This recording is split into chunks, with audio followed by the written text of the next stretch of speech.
हर हर महादेव, जय भोलेनाथ। नमस्कार, मैं साधना पांडे मार्गदर्शन पे आपका स्वागत करती हूँ।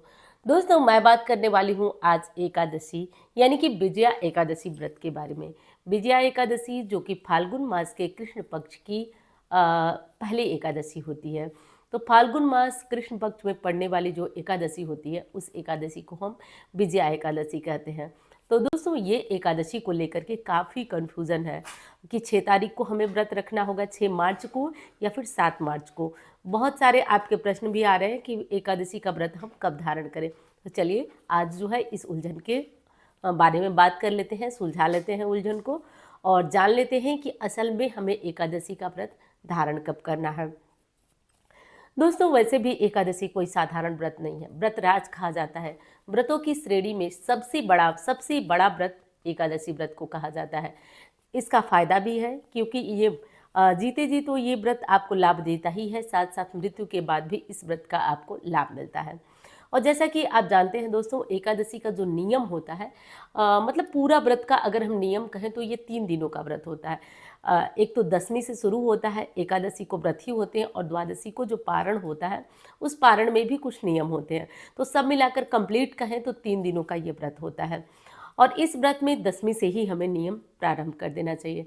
दशमी तिथि में महिलाएं यदि सुहागिनें हैं, व्रत कर रही हैं, तो आप बाल वगैरह एक दिन पहले धो लेंगी। अगर एक दिन नहीं तो उसके एक दिन पहले धो लीजिए।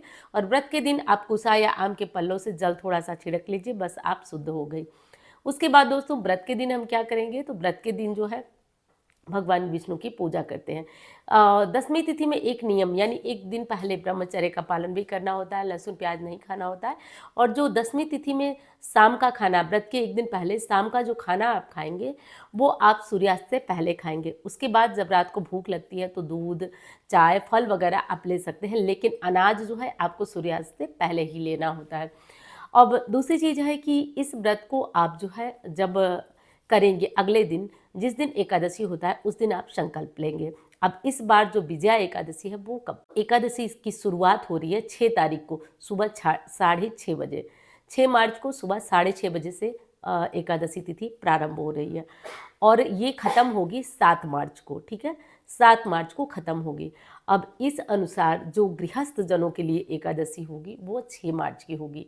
वहीं पे वैष्णव जन जो साधु सन्यासी होते हैं, जिनको वैराग्य की इच्छा रहती है, वो 7 तारीख को व्रत रखेंगे। ठीक है, तो ये हो गया आपके पास नियम, जो कि बहुत बहुत कन्फ्यूज़न वाले क्वेश्चन आ रहे हैं कि आप महाशिवरात्रि की वीडियो बना रही हैं लेकिन एकादशी की वीडियो नहीं दे रही हैं। तो इसलिए दोस्तों मैंने सोचा कि एकादशी की ये वीडियो आप लोगों के लिए ज़रूर हेल्पफुल होगी। तो अच्छी लगे तो लाइक करिएगा और चैनल को भी साथ साथ सब्सक्राइब ज़रूर कर लीजिएगा। तो देखिए, सामान्य व्रत का जो नियम होता है, विधि होती है, उसके अनुसार आपको 6 मार्च को ही व्रत रखना चाहिए। और वैसे अगर आपकी इच्छा है तो आप 7 मार्च को भी व्रत रख सकते हैं। यानी साधारण शब्दों में कहें तो 6-7 दोनों मार्च को आप व्रत रख सकते हैं, लेकिन पूर्णतया नियम के अनुसार रखें तो गृहस्थ जनों को 6 मार्च को व्रत रखना है। वहीं पे सन्यासी जन जो मोक्ष की इच्छा रखते हैं, वैष्णव जन जिसको बोला जाता है, वो लोग 7 मार्च को भी व्रत कर सकते हैं।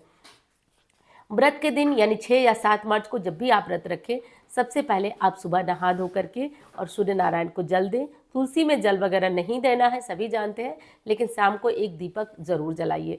उसके बाद भगवान विष्णु की फोटो रूप में, शालिग्राम रूप में, जैसे भी भगवान है, अपनी श्रद्धा अनुसार पूजा करिए। वो लोग भी पूजन करें जो व्रत नहीं करते हैं, उनको भी पूजन ज़रूरी है।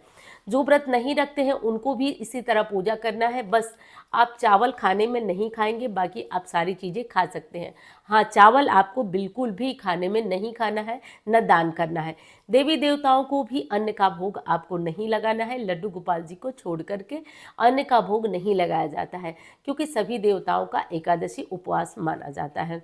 इस चीज़ का ध्यान रखिए। मिश्री का या फिर फल दूध का भोग आज लगा सकते हैं भगवान विष्णु को, माता लक्ष्मी को और सभी अन्य देवी देवताओं को। इस प्रकार करके दोस्तों पूजा पूर्ण होती है। पूजा मुहूर्त भी मैं स्क्रीन पे यहाँ डाल दूंगी, आप देख लीजिएगा कि किस मुहूर्त में पूजा करना है। अब एकादशी कब करना है, एकादशी के नियम जो होते हैं वो भी आपको ध्यान रखना है। जो मैंने बताया 10वीं का नियम भूलिएगा मत। फिर एकादशी के दिन पूजा पाठ करिए, अधिक से अधिक मंत्र का जाप किया जाता है दोस्तों। मंत्र जप से व्यक्ति के जीवन से पाप दूर होते हैं। और कोई भी व्रत कर लेते हैं ना, केवल भूखे व्रत करके रह जाना ये कोई बहुत बड़ा आप काम नहीं कर लेते हैं। आपको ध्यान से व्रत को पूरा करने के लिए नियम मानना होता है। साथ साथ दोस्तों आपको ये भी ध्यान देना होता है कि आप अधिक से अधिक मात्रा में मंत्र का जप करें। उसके बाद अब हम बात कर लेते हैं दोस्तों कि हमारा पूजा वगैरह सब कुछ कंप्लीट हो गया। व्रत में खाने पीने में ध्यान हमको ये रखना है, एकादशी व्रत में नमक का त्याग किया जाता है, अन्न बिल्कुल नहीं लिया जाता है, एक भी टाइम नहीं, ठीक है। तो अनाज नहीं, फल फूल आप जितनी बार चाहें खा सकते हैं, दूध चाय, लेकिन अनाज मत खाइएगा। किसी तरह की शारीरिक समस्या चल रही है, दिक्कत चल रही है, तो आप जो है वो सेंधा नमक का इस्तेमाल कर लीजिए, लेकिन वो भी ना करें तो बहुत बहुत अच्छा है। इस तरह से करके एकादशी का व्रत किया जाता है। जो व्रत नहीं करते हैं उन्हें भी नमक का त्याग जो है, उन्हें भी चावल नहीं खाना है, चावल दान नहीं करना। अब चलिए बात कर लेते हैं पारण पे।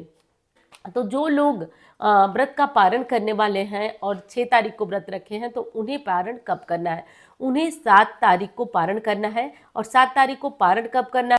सुबह 9:50 से 10:45 तक। ये 6 तारीख को आप व्रत करेंगे और 7 तारीख को सुबह 9:50 से 10:45 तक इस मुहूर्त में आप अपना पारण कर लीजिए। वहीं पे जो लोग 7 तारीख को व्रत करने वाले हैं उनका पारण 6:38 से 7:50 तक होगा। इस मुहूर्त का ध्यान रखते हुए आप अपना जो है पारण कर लीजिएगा। ध्यान रहे, मुहूर्त का बहुत अधिक ध्यान रखा जाता है। और दोस्तों पारण में कुछ विशेष बातों का और ध्यान रखना होता है। जैसे पारण में चावल आप खा सकते हैं, परंतु लहसुन प्याज नहीं खाया जाता है, सरसों का तेल बिल्कुल भी नहीं खाया जाता है व्रत के पारण में। तो सरसों का तेल ना खाएं, लहसुन प्याज ना खाएं। और हाँ, दूसरा नियम आपके लिए बता देती हूँ कि किसी भी स्थिति में व्रत के अगले दिन जो पारण करते हैं उसमें 3 बार खाना नहीं खाया जाता है। एकादशी व्रत का नियम है कि तीसरी बार यदि आप अन्न ग्रहण करते हैं, हाथ जूठा करते हैं, तो आपके व्रत का फल त्रिजटा को चला जाता है। त्रिजटा नाम राक्षसी एका, राम चरण रति निपुण विवेका। इसलिए दोस्तों हमें ध्यान रखना है कि हम जो है एक बार सुबह पारण का जो मुहूर्त बताया मैंने, उस मुहूर्त में आप भोजन कर लें। उसके बाद दोस्तों आप दिन भर चाय, फल या फलाहार की चीज़ें लेकर व्रत करें। फिर शाम को आप चाहे तो लहसुन प्याज वाला खाना भी आराम से खा सकते हैं। इस तरह से करके ये 3 दिनों का व्रत नियम कंप्लीट हुआ। अब दूसरी चीज़ है दोस्तों कि इस एकादशी में और कौन कौन सा उपाय करना है, वो आपको आगे की वीडियो में ज़रूर जानकारी मिलेगी।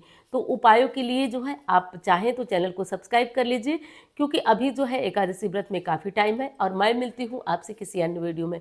वीडियो पसंद आए तो लाइक करिए, चैनल को सब्सक्राइब कर लीजिएगा। चलिए धन्यवाद। महादेव का नाम कमेंट बॉक्स में लेते रहिए। हर हर महादेव।